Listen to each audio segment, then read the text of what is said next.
Hi everybody, Neil Kravitz here. I hope you're enjoying these daily clinical pearls. It's early in the morning, and I received a question last night after speaking with the incredible residents and faculty at UCLA. And the question was, what do I do if I see root resorption on the central incisors, either due to trauma or a genetic predisposition? This is a great question, and this is common. You will see patients with root resorption on those central incisors. It could be pre-existing resorption. You'll have some patients who have blunted roots or very, very tapered roots.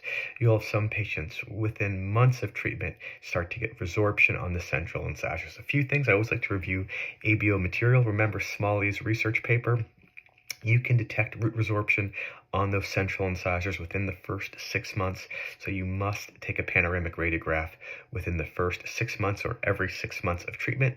And we know that if you detect root resorption on those central incisors, it will only increase throughout the course of treatment.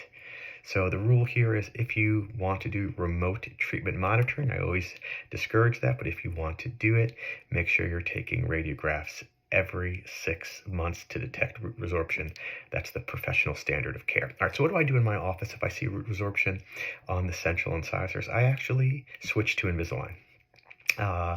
There is some good research out there that shows that Invisalign is a little bit better if there is pre-existing root resorption.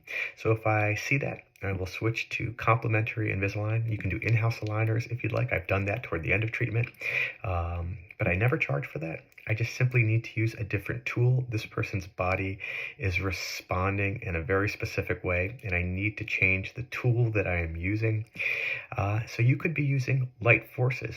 You could be doing nothing wrong. Most of the time you're not. There is a genetic predisposition, particularly among Asians and Hispanics, particularly among Class 2 Division 1 patients, asthmatics, mouth breathers, patients who have upper bicuspid extractions. There's a number of reasons why someone may be predisposed to upper incisor root resorption, but the moment you detect it, early signs of it, I just take the braces off and switch to clear aligners. It's the cost of treatment. It's the cost of living. Does that negate any profit from the case? Yeah, it does. But I'm also doing good service. I'm doing no harm, and I'm using the appropriate tool. So in my office, I take radiographs every 6 months. If I detect root resorption on the central incisors, I catch it very, very early. I talk to the parent about it. I take the braces off and I switch them to clear aligners at no charge. I hope you enjoyed this pearl. Let me know what you do when you detect early root resorption on the central incisors. I wish you guys a great day today. I'll see you guys tomorrow for another clinical pearl.